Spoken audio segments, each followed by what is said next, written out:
성령께서 내 마음 밝히 비춰주시니 인도하심 따라서 주만 의지합니다. 세월 지나갈수록 의지할 것뿐이세. 무슨 일을 당해도 예수 의지합니다.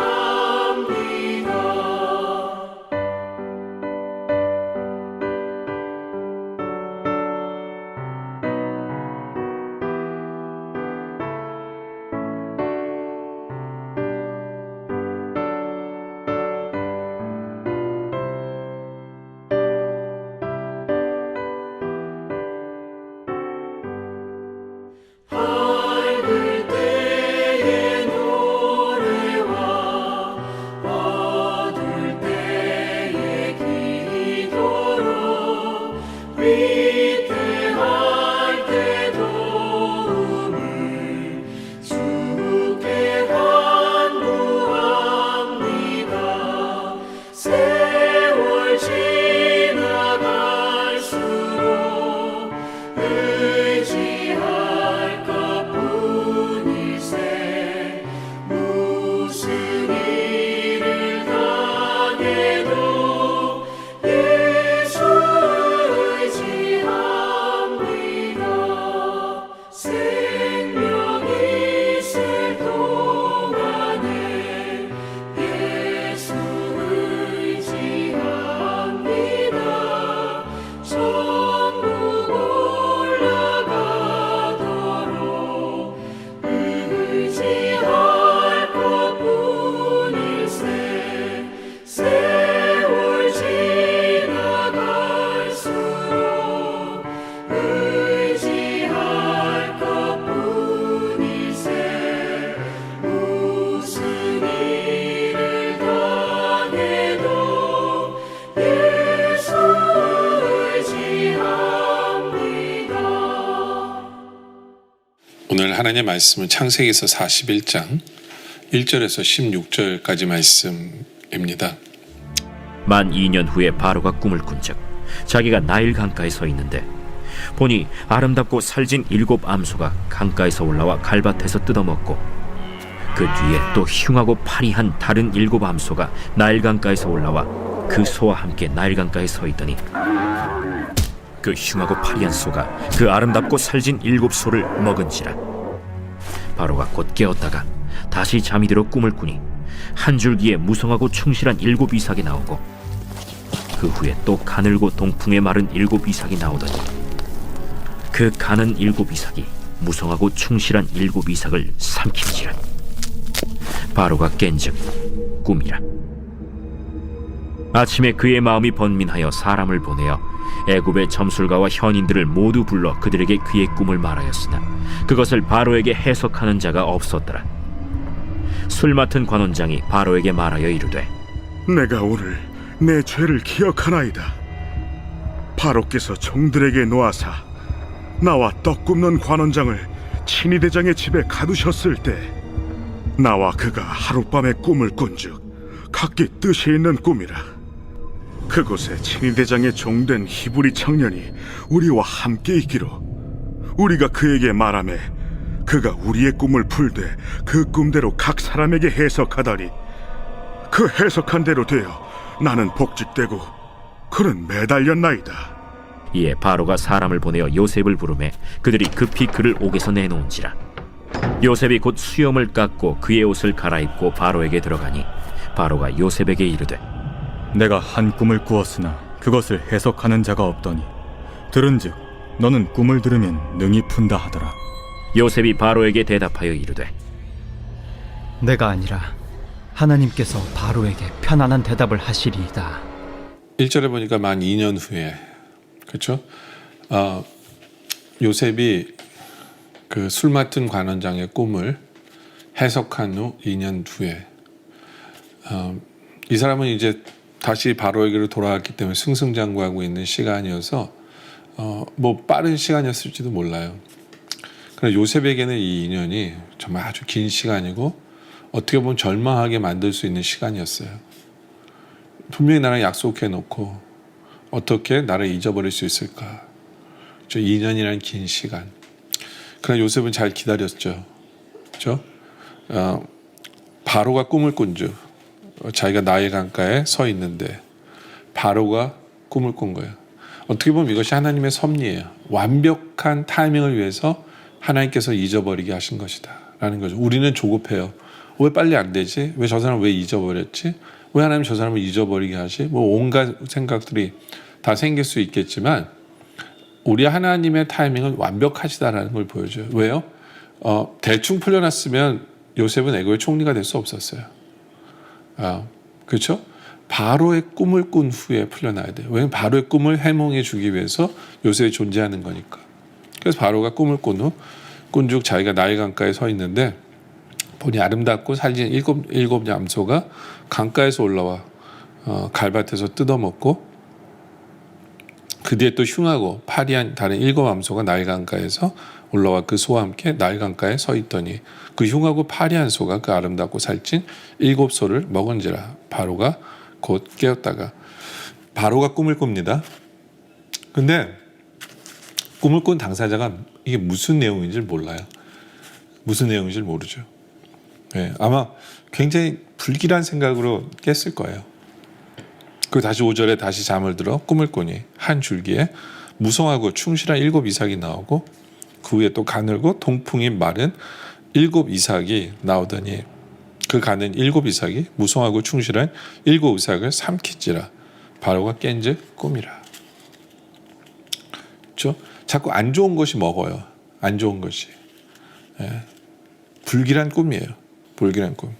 그러다 보니까 8절에 아침에 그의 마음이 번민하여 사람을 보내어 애굽의 점술가와 현인들을 모두 불러 그들에게 이르되 그들에게 그의 꿈을 말하였으나 그것을 바로에게 해석하는 자가 없었더라. 그렇죠?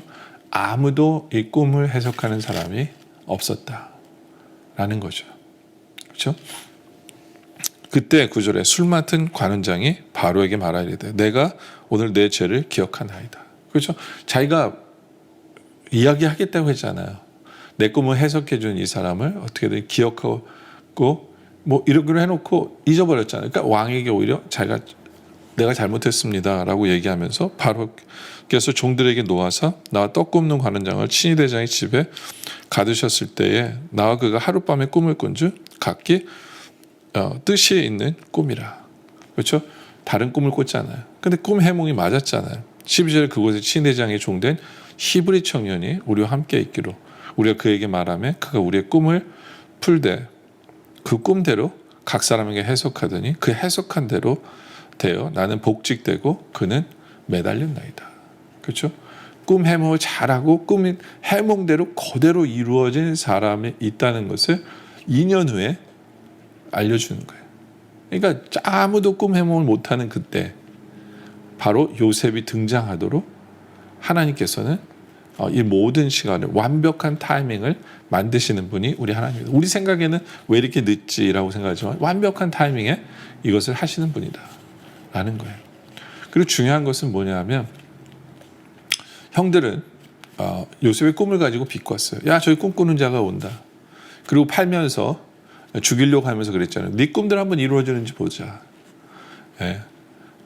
꿈을 비꼬고 꿈을 무시했고 그러나 요셉은 하나님 주신 꿈을 붙잡고 생각했고 그것을 통해서 지혜를 얻게 되고 하나님께서 꿈을 통해서 이루시는 분이구나.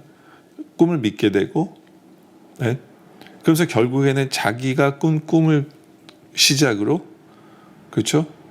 네, 그 꿈을 해석하는 사람이 되었다라는 거예요. 네. 그러니까 중요한 건 이거예요. 하나님께서 우리 삶에 주신 어떤 경험과 이런 은사 이런 거 남들이 무시할지 몰라요. 남들이 하찮게 여길지 몰라고 남들이 비꼴지 몰라요. 그러나 우리 삶에 되어주는 모든 일은 우연이 없어요. 하나님께서는 그것을 사용하신다는 얘기예요. 그것을 사용하신다. 형들이 꿈을 비꼬았지만 요셉은 그 꿈을 간직했고 하나님 주신 것이라고 생각하고 그리고 꿈을 디벨롭 시켰어요. 그러면서 꿈을 해석할 줄 아는 사람이 되어졌죠. 꿈을 붙잡고 생각하고 고민하다 보니까 결국은 그런 사람까지 되어졌다. 그리고 본인의 삶 속에 있어서 다른 사람의 꿈을 해석해 준 사건이 그렇죠. 술 맡은 관원장과 이런 사람들을 그 꿈을 해석해 주는 그 사건이 결국에는 이런 연결점을 이루게 되어졌다라는 거예요. 그러니까 요셉은 막 살지 않았어요. 감옥에 있을 때도 충실하게 그리고 하나님께 주신 그것을 은사를 가지고 그 은사를 사용하며 살았어요. 꿈 해몽하는 것을 가지고 살았을 때 결국에는 그것이 쓸데없는 일이 아니었어요. 2년이라는 세월이 지나서 내가 헛짓했구나라고 생각할지 모르지만 우리 인생은요. 하나님께서 우리에게 허락하신 삶은요. 그리고 하나님께서 허락하신 경험과 하나님께서 허락하신 은사는 쓸데없는 게 없다라는 거예요. 오히려 하나님은 나중에 그것을 사용하셔서 하나님의 뜻을 이루는데 사용하시는 분이 우리 하나님이시다라는 것을 우리에게 정확히 보여주고 있는 부분이에요. 근데 12절에 보면 그 히브리 청년이라는 말을 쓰죠. 히브리 청년이라는 말은 뭐냐면 유대인들을 이스라엘 사람들을 이렇게 낮춘 표현이에요. 안 좋은 표현이에요. 하찮은 때 쓰는 표현이에요. 낮추는 표현이거든요. 그러니까 이 사람도 그런 생각을 했던 것 같아요. 이 하찮은 사람을 내가 추천해봤자 그런 생각을 했던 것 같아요. 이 사람이 그래 해봤자 왕도 인정 안 해줄 거다 하는 사람이었어요. 그런데 어떻게 보면 그 당시 사람들이 하찮게 보는 이 사람일지라도 거기에 경험과 역사가 있을 때 그걸 무시하지 못해요. 그렇잖아요. 자기가 경험했잖아요.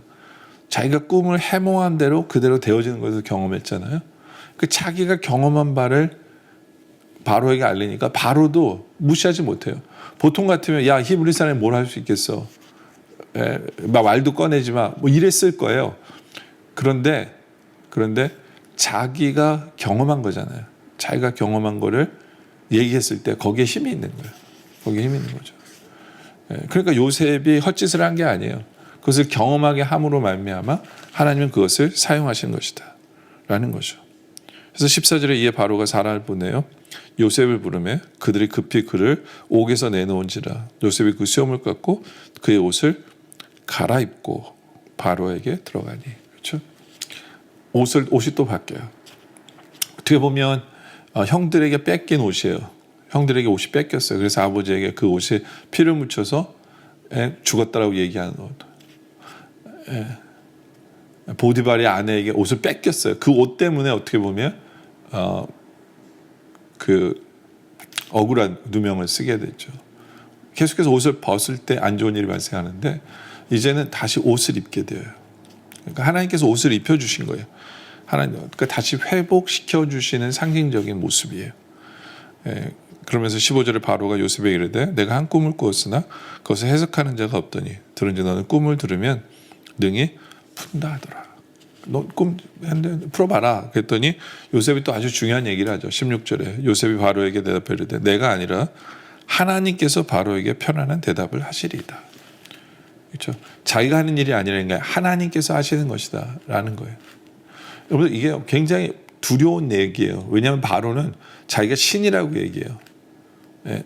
자기를 신의 반열에 넣어서 신으로 대접받기를 원하는데 요셉은 지금 하나님 밑에 바로를 두고 있는 거예요. 하나님이 하시는 거고 당신은 편안하게 하신 분이 하나님이다라는 거죠. 오직 하나님만이 참 신이다. 모든 주권은 하나님께 달린 거고 하나님이 당신에게 꿈꾸게 한 거고 하나님이 깨달으라고 하신 것이다 라고 하나님의 이름을 드러내는 그 요셉의 이 모습.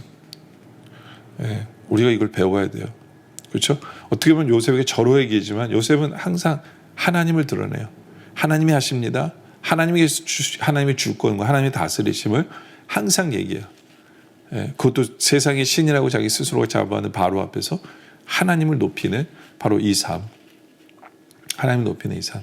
바로 그것을 우리가 배우기를 원합니다.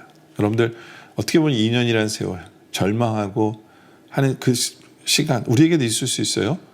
그러나 우리가 우리 삶에 충실하고 하나님께 주신 은사로서 섬기고 나아갈 때 하나님께서 그 분명히 사용하셔서 결국에는 나를 그것을 통해서 오히려 사용하신 하나님인 것을 우리가 경험하게 되어진다라는 거죠. 우리 할 일은 요셉처럼 하나님만을 높이고 하나님만의 영광을 드러내는 바로 그런 삶을 살아가는 우리 모두가 되어주시길 주님의 이름으로 축원합니다. 기도드리겠습니다. 아버지 하나님, 요셉에게 2년이라는 정말 긴 시간, 그러나 결국엔 하나님께서 가장 좋은 시간에 역사하신 것을 바라봅니다. 우리 삶 속에서도 가장 좋은 시간에 퍼펙트 타이밍에 역사하시는 하나님이심을 믿고 하나님이 우리에게 허락하신 모든 일을 성실하게 충성되이 주신 은사로 섬기고, 그렇죠, 상황 속에서 충성하며 제대로 살아가는 우리의 삶을 통해 그것을 사용하시는 하나님을 체험케 해 주시옵소서. 또 아주 중요한 순간에 무엇보다 우리가 하나님을 높이고 하나님의 영광을 드러내는 그런 삶을 살아가는 우리의 모습 되게 하여 주시옵소서. 오늘 말씀에 감사드리며 계속된 기도 속에 함께 하시길 바라며 예수님의 이름으로 간절히 기도드립니다. 아멘.